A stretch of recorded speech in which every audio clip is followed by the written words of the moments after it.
the first pick of the 2023 MLB draft, the Pittsburgh Pirates picked Paul Skenes, right-handed pitcher from LSU. So Paul Skenes, obviously number 1 to the Pittsburgh Pirates. I think he was definitely probably the best available player, especially for the pitching, prospects and all that stuff. So definitely a solid pitcher across the board. He performed really well at LSU. So, obviously bringing them a national championship this season. So obviously he's definitely up there on the list of pitchers. And apparently he might be a two-way player. People are saying he can swing it a little bit, but they said when he stopped swinging it, he was a better pitcher. So I don't really know what's going on there. That could be another indicator of why maybe they picked Paul Skenes.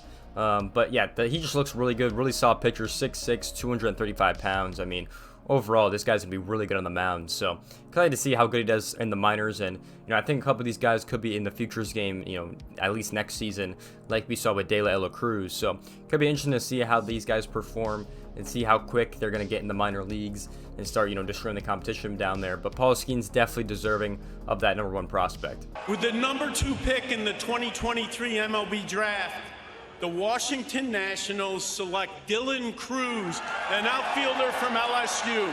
So the Nationals go with Dylan Cruz. I mean, the next available player, definitely the next solid player. I think they were definitely looking for a Juan Soto type player with Dylan Cruz, outfielder once again.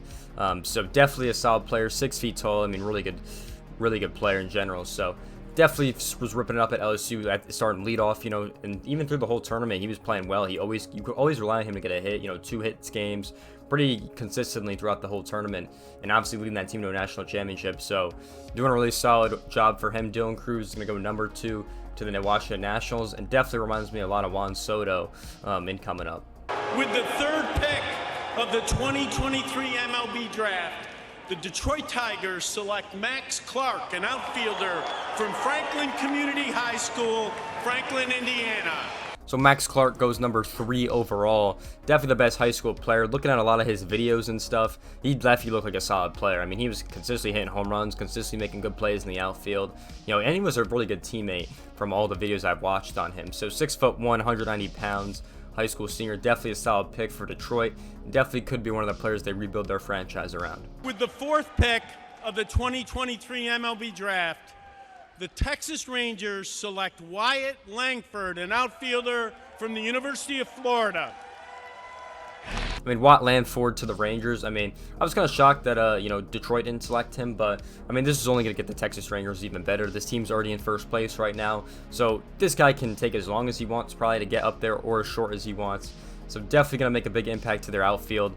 So definitely I can see him out there in like 2-3 years, give or take. So 6'1", 225 pounds. So really solid player for Florida. It obviously didn't go their way in the tournament, but they definitely had a really good performance. And Wyatt Langford was one of those good pieces that they had on that roster. So definitely exciting to see him go as the 4th overall pick. With the 5th pick of the 2023 MLB draft, the Minnesota Twins select Walker Jenkins, an outfielder from South Brunswick High School in Southport, North Carolina. Next up, the 2nd best high school player, Walter Jenkins, is going to slot to the Twins right here. So definitely makes sense. He was really good at that draft combine, especially against, when he played for Team USA and all this one. So high school senior out of North Carolina. They compared him to a lot of good players, so that's definitely exciting to see. He's already 6'3", 210 pounds. So pretty impressive overall for this kid.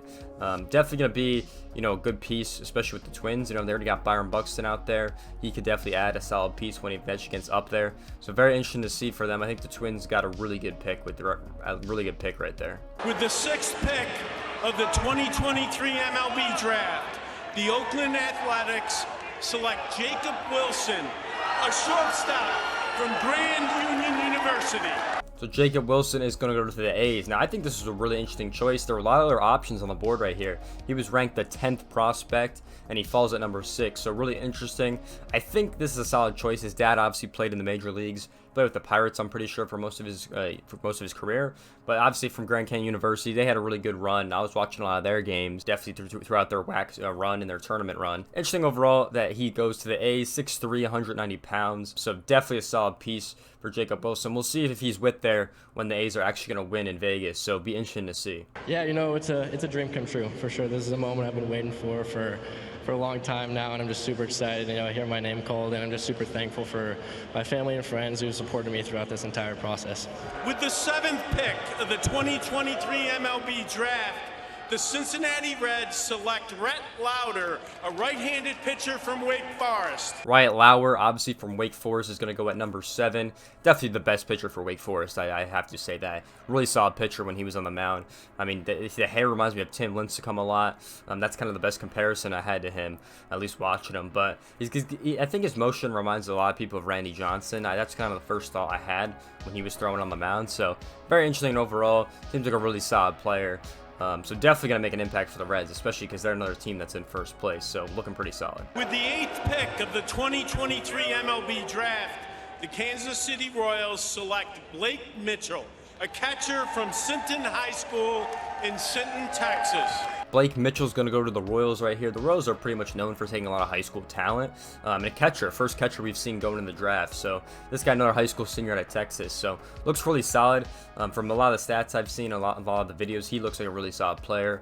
So definitely, I think, wanted to make their catcher adjustment just because I think, they kind of thought that, Salvador Perez at the end of his career, might go. So take a catcher. They did miss on Kyle Teel, which we'll talk about a little bit later, but interesting to go with him. With the 9th pick in the 2023 MLB Draft, the Colorado Rockies select Chase Dolander, a right-handed pitcher from the University of Tennessee.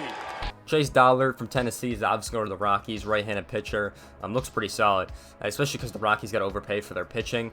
Makes sense for them to go for a pitcher with the altitude in Colorado. Still one of the reasons, I think, which is kind of destroying their franchise, but we'll see how that goes. 6'2", 200 pounds out of Tennessee. Really solid pitcher, the best for them, I think, as well on the mound. So definitely go to the Rockies. That's a solid choice. With the 10th pick of the 2023 MLB Draft, the Miami Marlins select Noble Meyer, a right-handed pitcher from Jesuit High School in Portland, Oregon. Noble Meyer, high schooler out of Oregon, goes to the Miami Marlins. Now, the Miami Marlins are pretty good at getting these, high school pitching prospects and pitching prospects in general. We've seen this with pitchers in the past, but, Pablo Lopez now in the Twins, Alcantara with them right now. Obviously, Cabrera up there as well with them. So really good, I think, pitching organization right here. This guy's really good. 6'5", 185 pounds. Really solid player overall. I mean, the development, I would say, just getting better every day.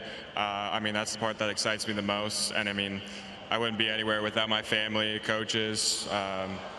It's every step of the way is wonderful. Let's keep looking at the draft. I think the Diamondbacks got a steal in Tommy Troy at 12. I think they've been looking at that kid for a while. Shortstop out of Stanford, definitely one of their top prospects. I think Kyle Teel out of Virginia, catcher that Boston got. He was ranked 7, falls at 14, so that's a really good steal for them. I think you look at Ezekiel Bradford from obviously Vanderbilt, outfielder that goes to the Orioles. I think he was a solid player in the draft as well. And a couple other pitchers, I think Brandon Taylor from TCU and Chase Davis from Arizona. Those are some pretty solid players that got picked up early in the draft. But there were a lot of good players. This is a pretty stacked draft class we had, at least this year. A lot of these players were looking really solid. I think that a lot of teams got significantly better farm systems, and we'll see how the kids perform, when they get to the minor leagues. Obviously, they're going to negotiate the contracts on what the slot value is what they're worth. You can see on the right side here, we got the approximate slot value of what each is worth, but, we'll see how well these go. We know there's a lot of undercuts that happens a lot. We see this a ton, so we're not going to be surprised as we keep going down here. There were a ton of players that obviously got picked out of high school. Kids that got picked from college, so stacked draft class as well. As I'm recording this, the draft is still going on. Rounds 3 to 10 is going on today, so we're currently on round 5 right now, so the Guardians are up next. But pretty much the draft's still going on. We'll see all the players eventually and where they go and where they sign. But there's a ton of players that even in the lower rounds. These 3 to 10 rounds are pretty key because we've seen a lot of guys come from the lower rounds and do great things in the minor leagues and in the MLB. So definitely interesting who gets taken, especially I think as your organization. I think you take a lot of high school talent when you look at these lower levels and see if they sign, see if they don't. And you can always look at them in college. So be interesting to see who they go with. Obviously, you could go the route with the college seniors. It's kind of their last year playing, so they kind of have to sign in a sense if they do want a chance at the major leagues. So definitely a lot of those guys will be taken, but we'll see if some of the picks come in you know, at least for some of the players. But if you guys enjoyed this video, make sure you guys like, comment, subscribe. It's obviously been incredible fun watching and reporting the draft, I think, in my opinion. So, you know, and it's just insane that the slot value for these players. I mean, Paul Skenes is almost at 10 million for the first round pick, and then drops to 9. So we'll see if he actually gets that money. You know, it might take a couple days for these guys to sign and negotiate their contracts. But hope you guys enjoyed this video going over a little bit about the draft, some of the steals I think some of the teams got. I mean, I've just got to wait and see until these guys actually start playing for their respective clubs, and see who's going to go up in the system. But a lot of these guys could be in that future stars game, I think, in next season or even the season after that. So it will be really interesting to see. But hope you guys enjoyed this video. Make sure you guys like, comment, subscribe, and I'll see you guys in the next one. Peace out, everyone.